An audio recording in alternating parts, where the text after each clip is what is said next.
There we go. Now Yeah. we're live. We are live on KITV. Welcome, Cliff. G'day, Simon. How are you? We had a false start, and I've moved into presentation mode, so we'll have to start again. So I'll briefly discuss what we're going to talk about again. Yeah. And so we were discussing why we should set up an enterprise project management office. Yeah. Exactly. So what are the benefits it's going to bring? Yeah. And what are the pitfalls from our experience? We've both been in PMOs before. Yeah, that's right. Yeah. So this is the first video ever, so I get a free pass. First video, messing up the recording. So yeah, we were talking as if we were recording for about 20 minutes before this. So Cliff, if you could please, could you once again just give us a little recap about who you are? I will. A little bit briefer this time, maybe. And I guess that's why you don't ask a technologist to run the technology, hey? You get a project manager to manage it. Hey? A good PM would have tapped me on the shoulder and said, "Is this actually recording?" Yeah, no, this is going to be the first of a bunch of videos that we hope to put together across PMOs and project management. But yeah, my profession is program and project management, and has been for over 25 years. I come from an engineering background, mechanical engineering, and then into IT. I'm a child of the 80s. Grew up with Apple IIe's and 2C's. All that great technology of the day. So I'm a technology geek at heart. But yeah, look, as soon as I got into project management, it was quite successful. And the programs and the projects just got bigger and bigger over the course of my career, and more complex, including stakeholder engagement and stakeholder groups as well. So yeah, that's me. Great, thanks, man. And by stakeholders, they were literally carrying stakes and flaming torches and pitchforks. Burn him! Burn him! Burn him at the ground. Stake him down, and have at him. That project is not red. Always makes me. I'm in meetings sometimes. People talk about stakeholders, and I grin like an idiot because I'm just thinking, yeah, they are, aren't they? Anyway, yeah. So we will spend a bit of time talking about establishing PMOs. I've been in greenfields a couple of times, but typically my role, I came in to help PMOs that are having issues for whatever reason, and work with those guys. And I work on the technology side, so I work project server and project online and a lot of reporting. And good thing about reporting, it's visibility, and it helps you see where things are effed up. So that's right. Yeah. Garbage in, garbage out, as they say. That's it. That's why we have reports to see whether it's garbage or not. That's the first report you put in place. Yeah. Is what I'm seeing garbage or not? Yeah. Anyway, so we'll start at dot point one again. Yeah. We didn't get past dot point one until I realized we weren't recording. But anyway, let's talk about strategic alignment. Right? Yeah. So this is making sure that the business KPIs are falling into projects and programs and projects to make sure that everyone's rowing in the right direction as far as the C-level are concerned. They want to make sure that they're not wasting time, effort on things that aren't strategically important to them.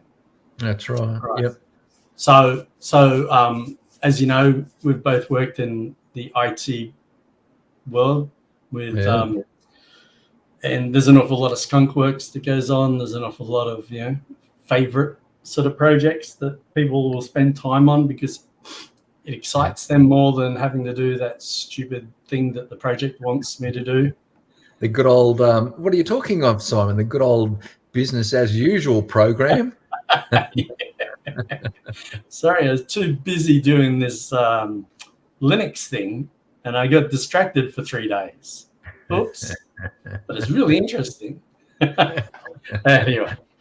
Yeah. So, yeah, and as we're discussing, so I've seen that work really well, especially when the PMO runs a decent ILM process, right? So investment logic, they take what's actually desired, they apply the money, time, effort to the activities that will derive benefits that drive the KPIs. Yeah, works well. And as I said before,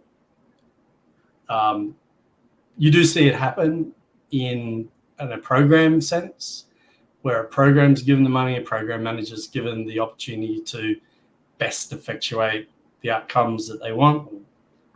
And, you know, that works well, but whenever there's a conflict that's above the program level, where the portfolio or just the amount of cash across the board needs to shift on changing priorities once the program started, then program managers, not looking at anyone in particular, Cliff, they're very jealous about their patch.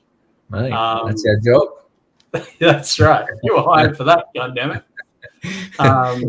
Whereas the realignment might need to happen at a portfolio level, and that's where the PMO can be sort of an arbiter above. Yeah. I'm like, it can be a really powerful instrument, can't it, for policy deployment. Now, I love that term. I came across policy deployment during a strategic management course, and that's exactly what program and project management to a lesser degree does. Is it deploys the policies of the business to achieve the goals and objectives that they so desire.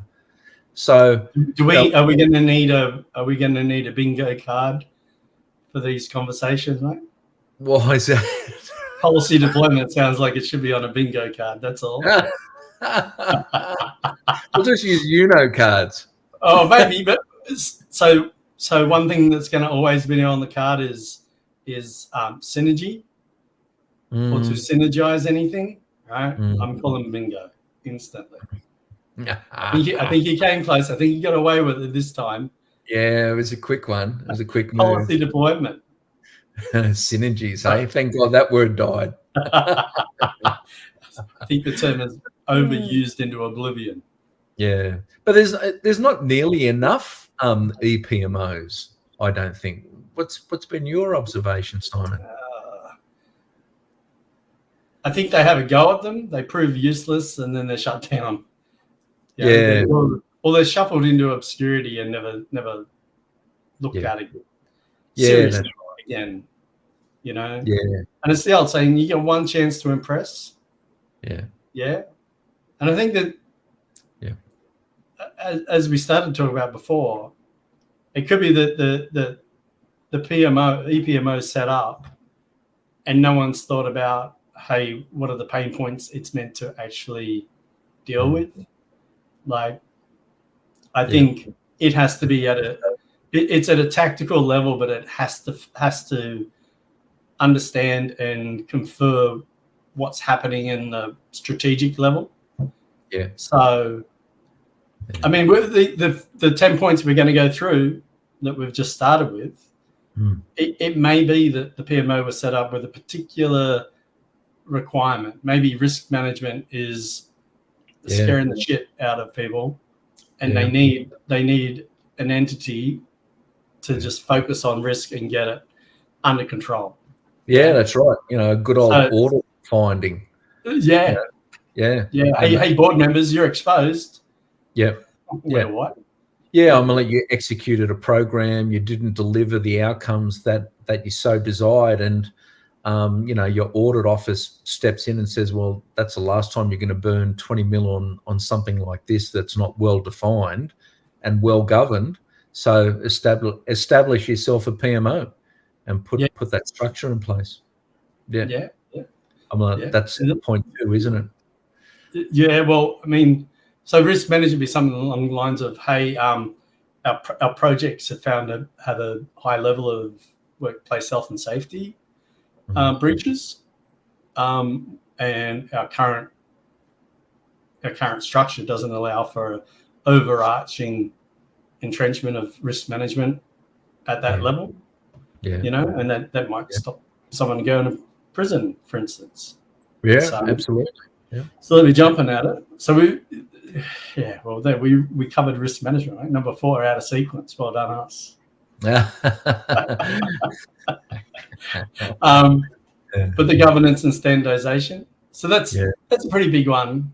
And I'll talk just from my experience with reporting, right? One of my big bugbears is I get to an organization and they say, I want to see the RAG, I want to see the red, amber, green status, cost, and delivery dates and risk, whatever else is. Then you go talk to people and they just can't give you a standard way that they measure these things. Yeah, that's right. Which is just ridiculous. So if you have the overhead governance to say your actual delivery RAG is, green if you're going to be on time, amber if you're going to be over 5 days, and red if you're going to be over 10 days, then it's clear, and that's across the board. And then it's mugs like us that go out and say, well, no, you need a schedule and you need a baseline. So all that underpinning stuff gets to be put in place because you end up with this RAG standard. That's right. Yeah. But it's I'm not sure. I think it's a painful process, and I'll tell you why. Because most program managers and PMs like to do their own thing, and I'm a bit torn whether that's a good thing or not. I'm torn because I've seen a lot of really good PMs and program managers set up a really good system. But then they get jealous because they're excelling everyone else. So it's like a career booster for them if they hog it. So that's a trap. I mean, that you can sort that out pretty quickly by just talking to exec and saying we should just adopt a lot of what they're doing now.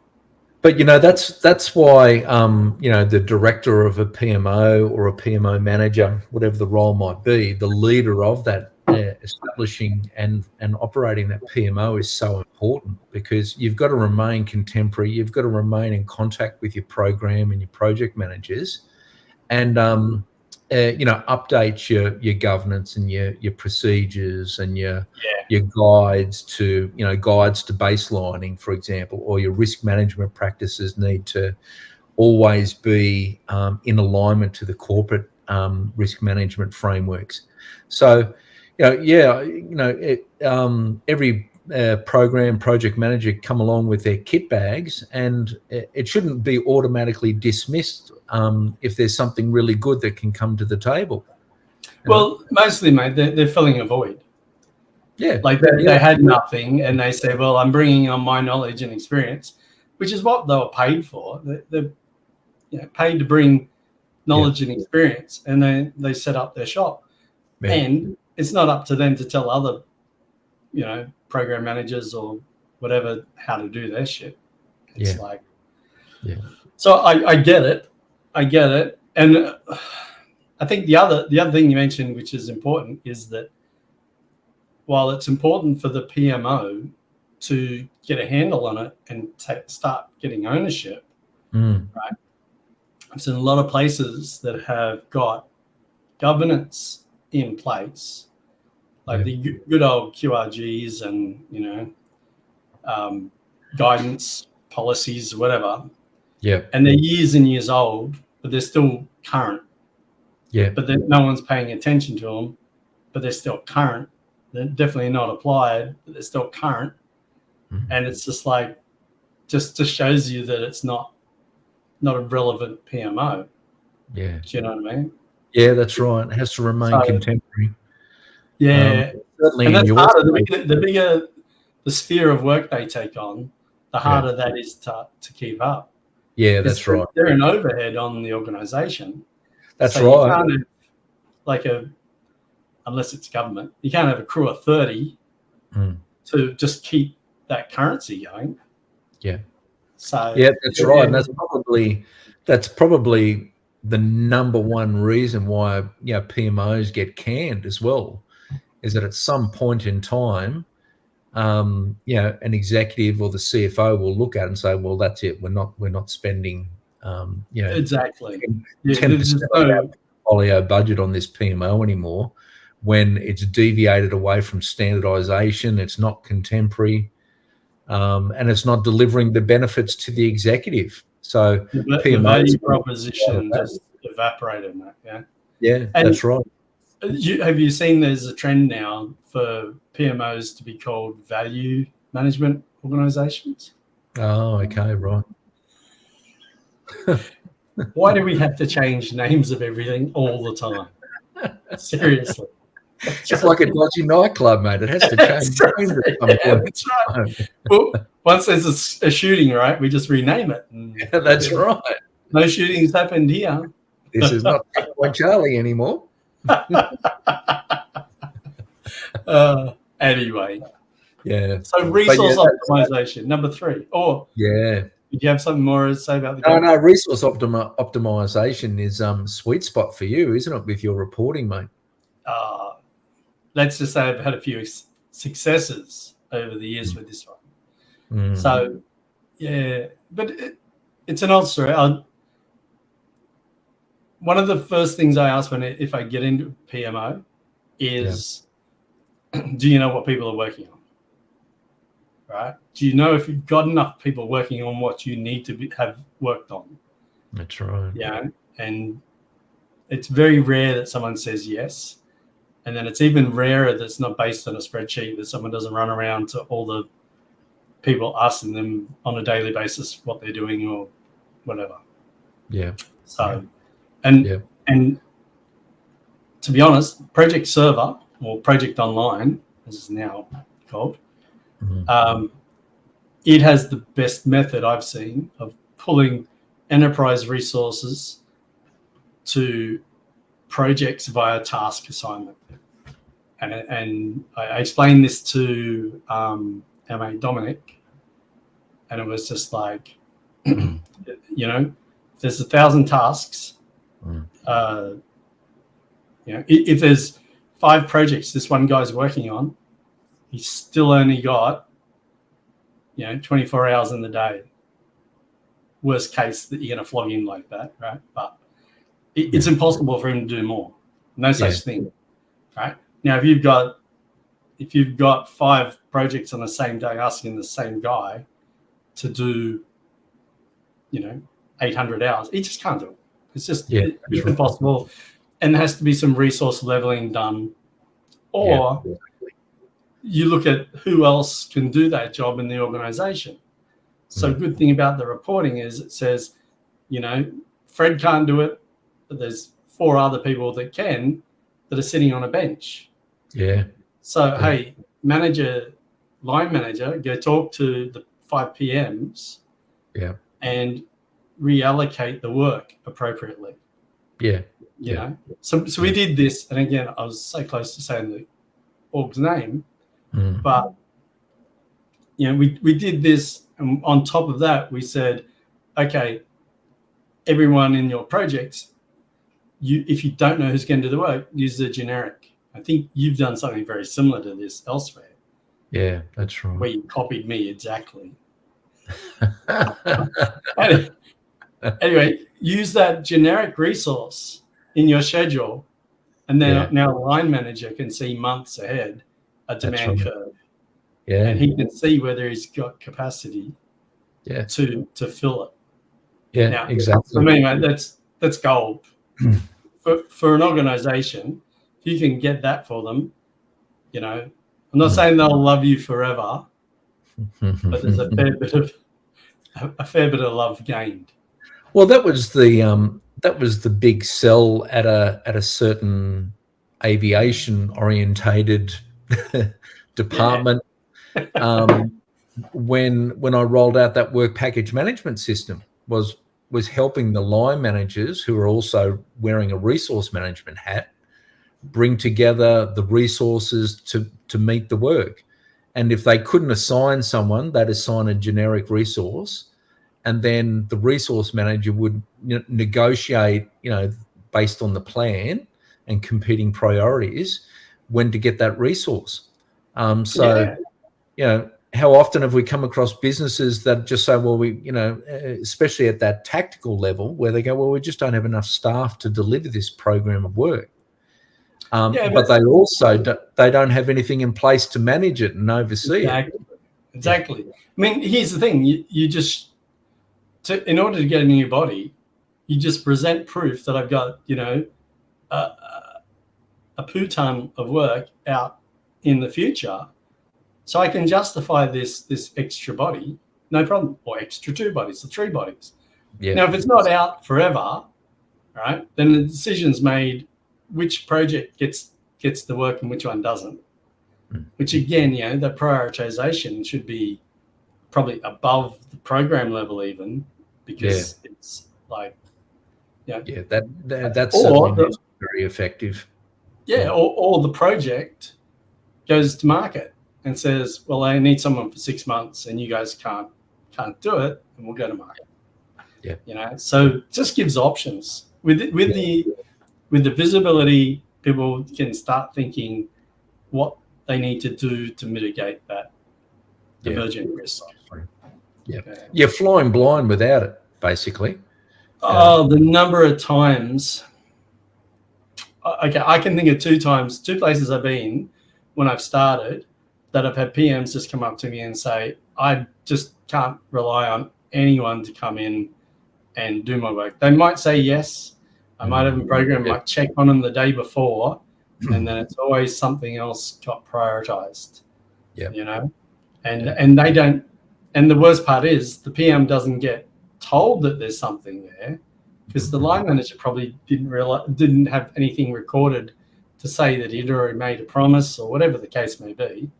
But and it's just like, I had one old guy. He just said, I'm just arguing that I'm going to bring in everyone that I need via contract to do the work, and then we'll go from there.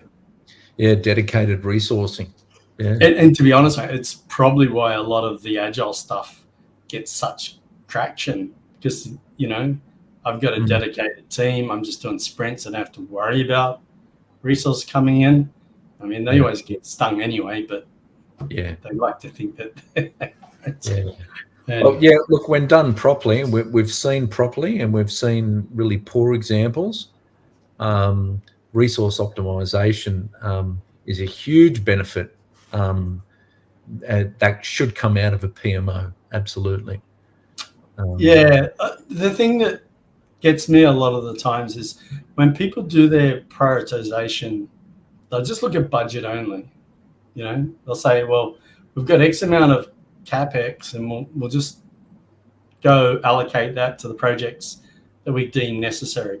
But they should be doing it at the exact same time. They should be checking out their resource availability, because you can pour as much money as you want into CapEx. Unless you're managing resourcing, you're going to come unstuck. Exactly right. No, that's a really big point, mate. And what about that's my favorite point, and I harp on about it way too much, I'm sure. Oh no, but it's absolutely critical. I mean, like you said, it's a fundamental question.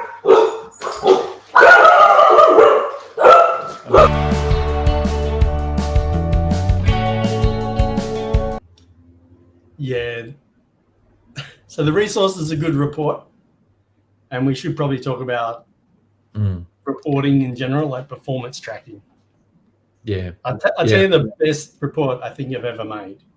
Right, and this one, again, I can't mention who, but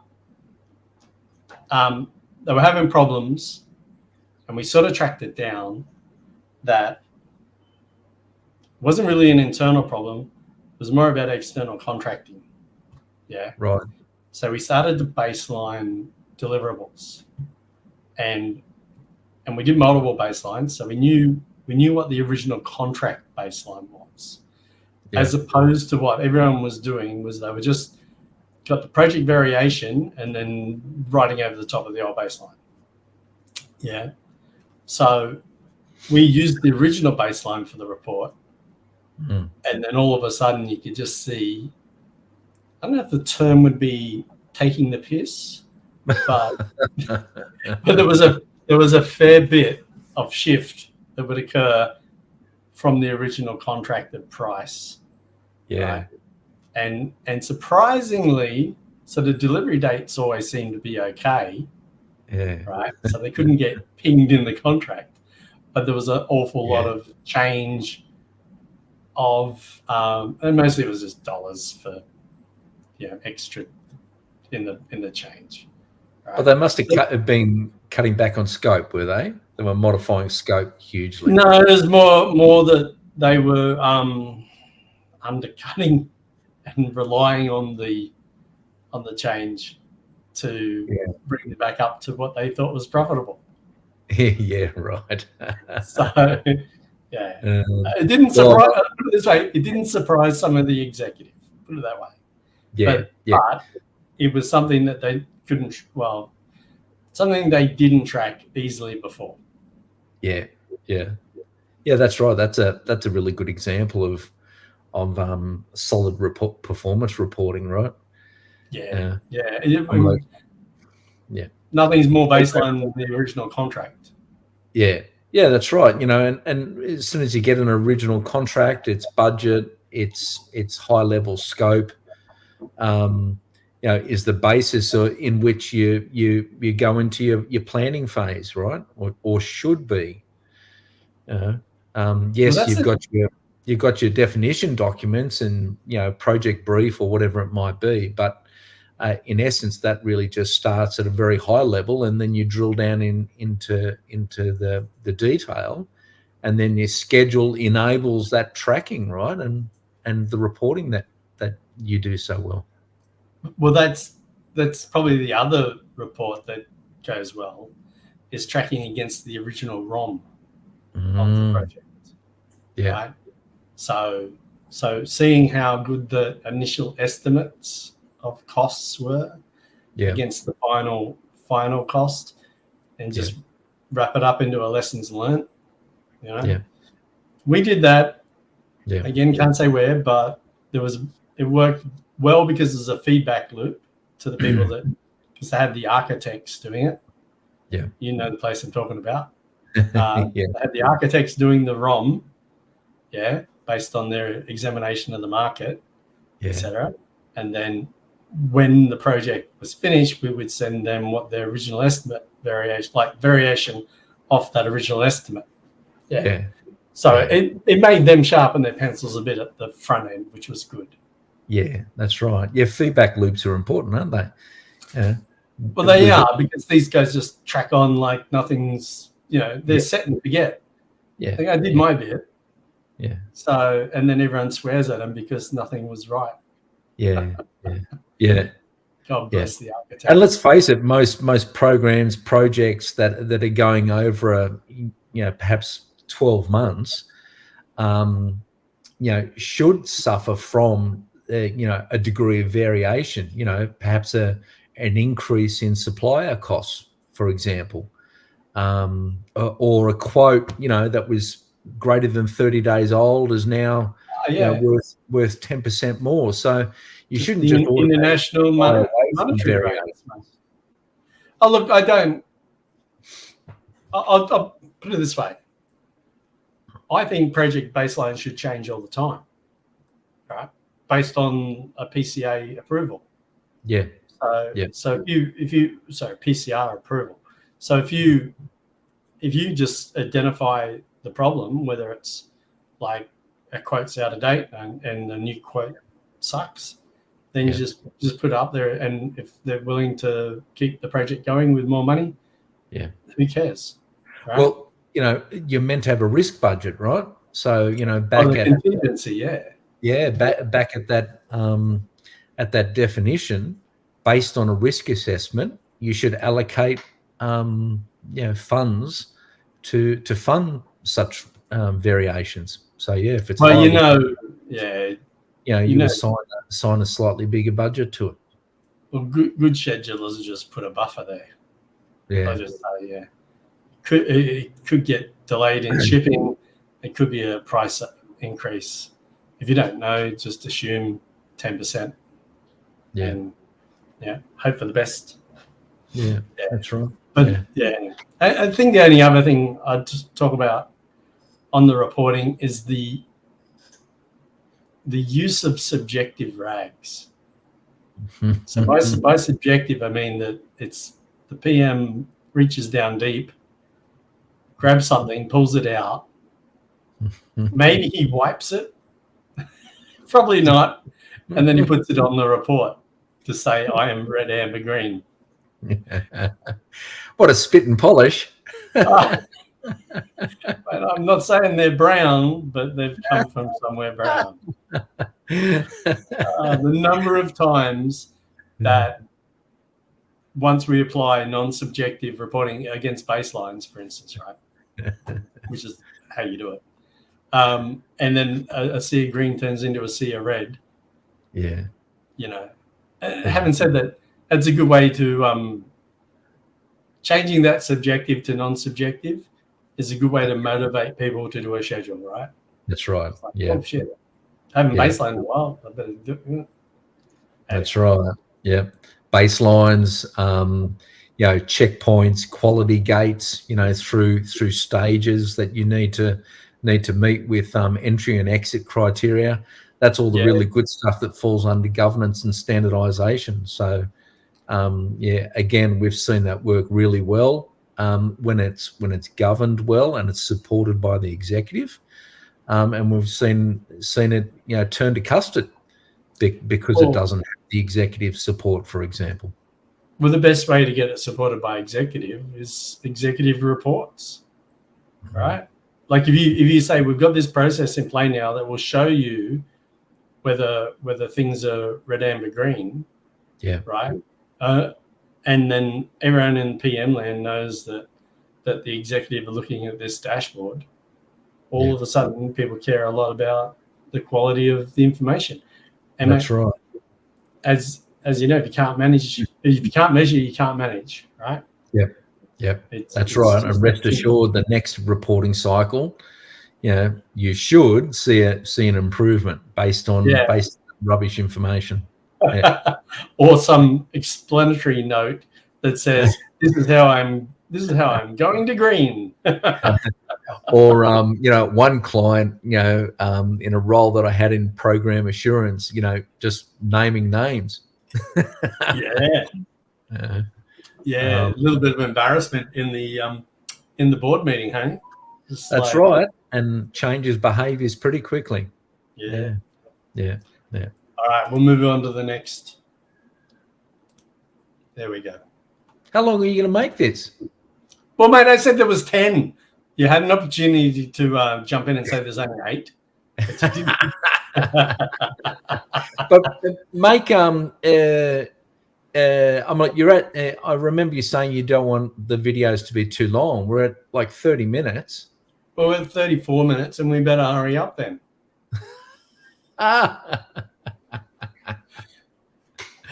Mate, time is money, mate.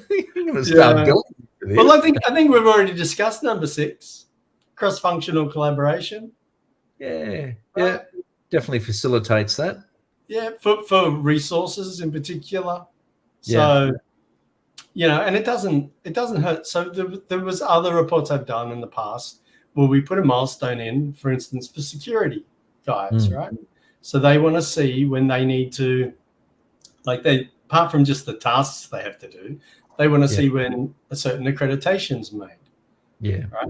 So they see, okay, turn this milestone to done, and then in the report, it goes from grey to green. Yeah. So these sort of things that you can do inside reporting and scheduling the same with one of the good things about SharePoint is those extra lists you can make and report on for a project. Yeah. So if you've got a risk management function, they can just look at a report that shows all the risks for all the projects in the one spot. They have to go diving around left, right, and center to find the risks. Yeah, that's right. Yeah. So that's pretty powerful. Yeah. Efficiency and cost control. I'm not saying you should sack anyone that's not being actually used on projects, but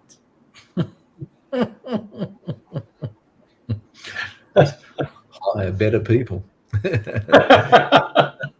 No, I'm just saying, just because you've got someone there that used to work on netcom systems and they've been like turned off for the last 10 years, whatever, you'll be fine. What was that Office movie where they sacked the guy after they discovered, and they didn't sack him, they just didn't send his paycheck. And he just kept coming into the office, and they just said, well, we thought if we stopped paying him, he wouldn't come anymore. That's probably a Seinfeld episode. No. It's something George would do. This is true. Yeah. Office. The movie's Office Space. I can't remember the big guy. Yeah. But yeah, all the execs are looking for cost control, right? And efficiencies. Yeah, I think Canberra at the moment. So we're talking under a Labor government in Canberra. It's what is it? October 2024. I think cost control is their number one aim. Yep. It's fine to say cost control, but often they say cost control and it's like hey, I want 3% reduction. They're not useful to say, well, what KPIs don't you want us to meet? Because we know all the projects and programs that we'll need to delete there, but they don't do it like that.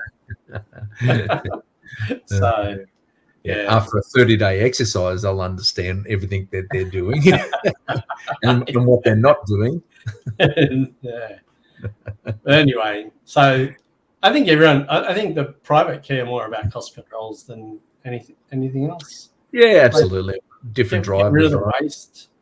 I mean, places I worked at where you run, it's not two versions of the schedule, but you've got two costs that you're looking at: cost of delivery and what you're going to make against the contract. Yeah. So if that margin starts to evaporate, a project manager gets called in pretty rapidly to have that discussion about their efficiencies. Yeah. Again, I have some sympathy if he didn't do the original budget for the work. Yeah.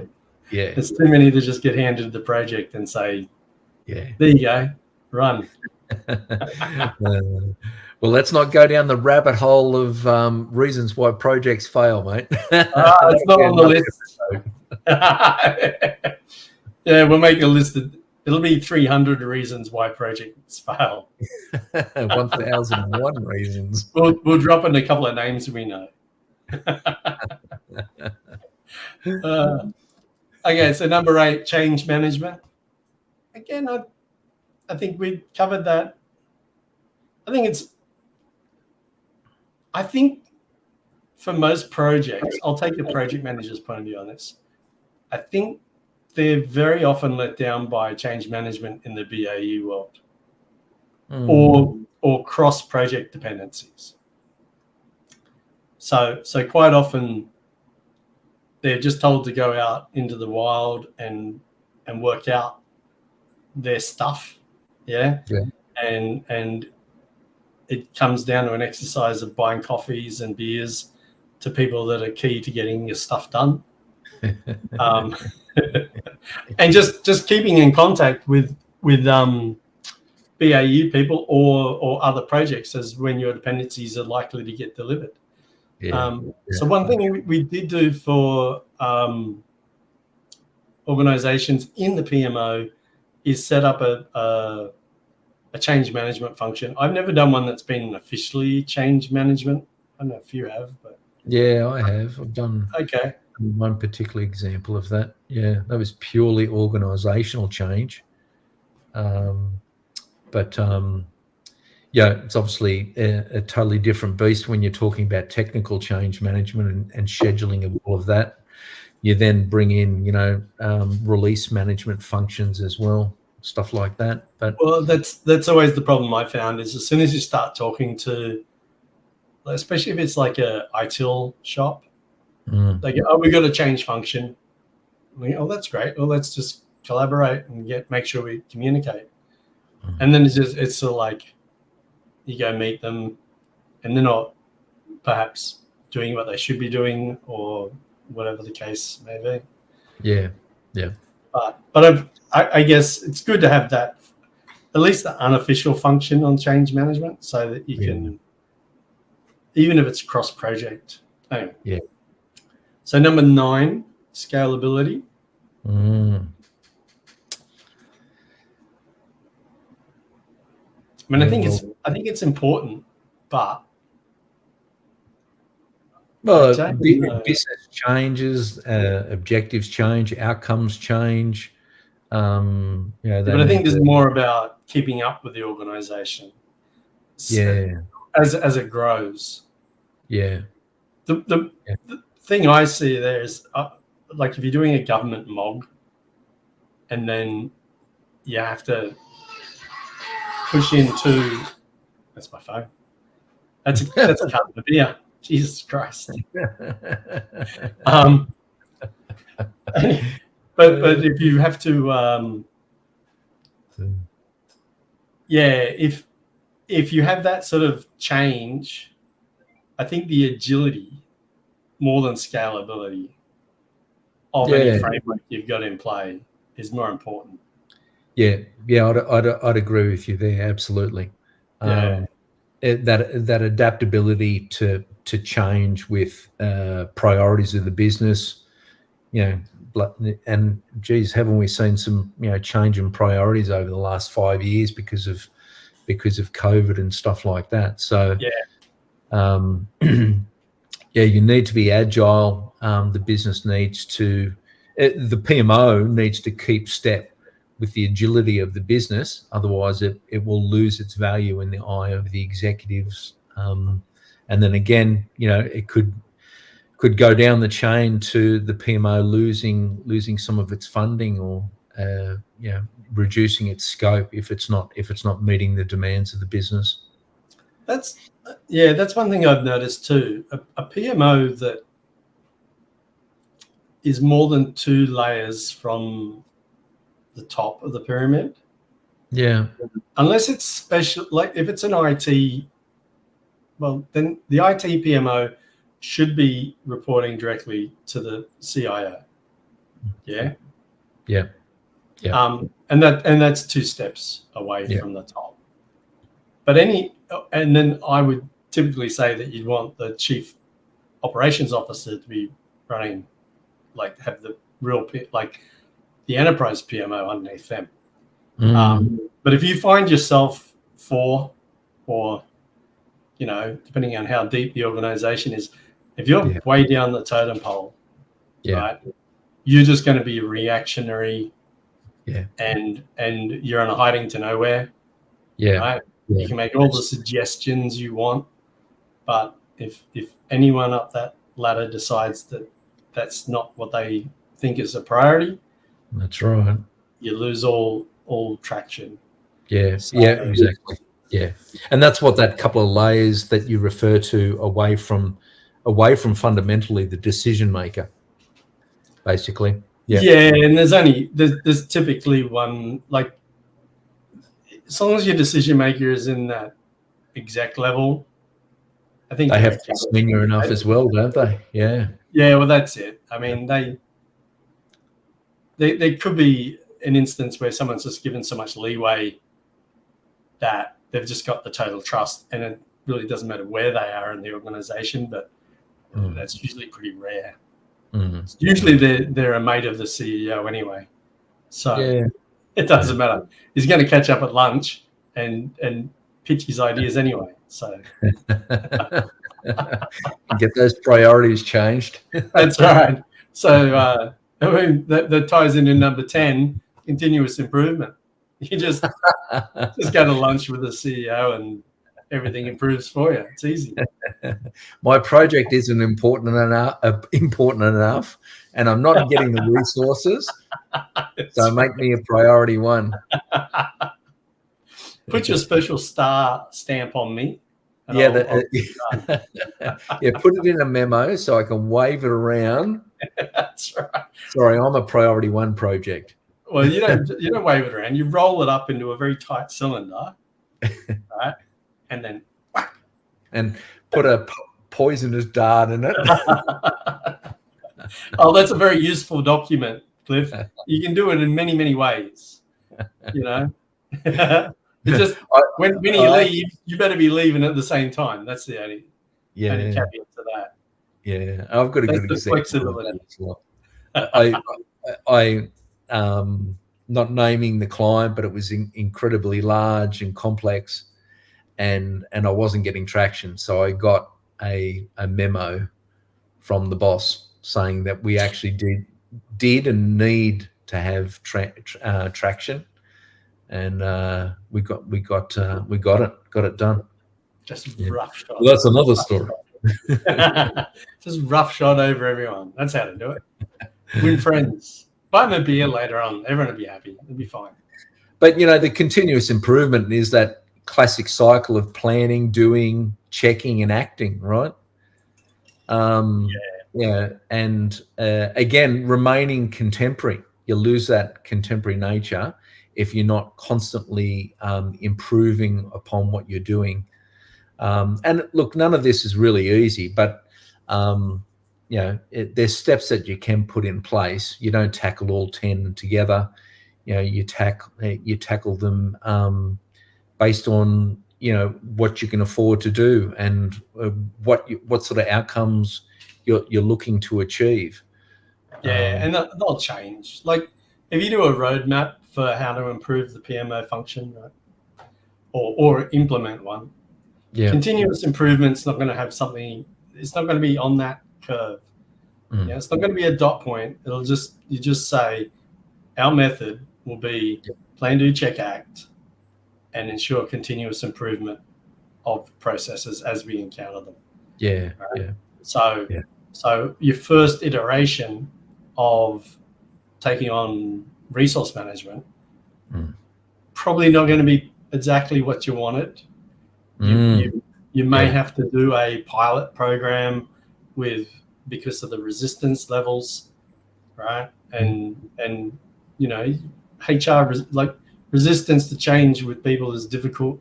So if you suddenly tell them we're going to do a timesheet or report what they're doing during the day, that's right. Yeah, with that resistance level. Yeah. So you might start with a pilot, of friendlies, get it done, prove it can be done.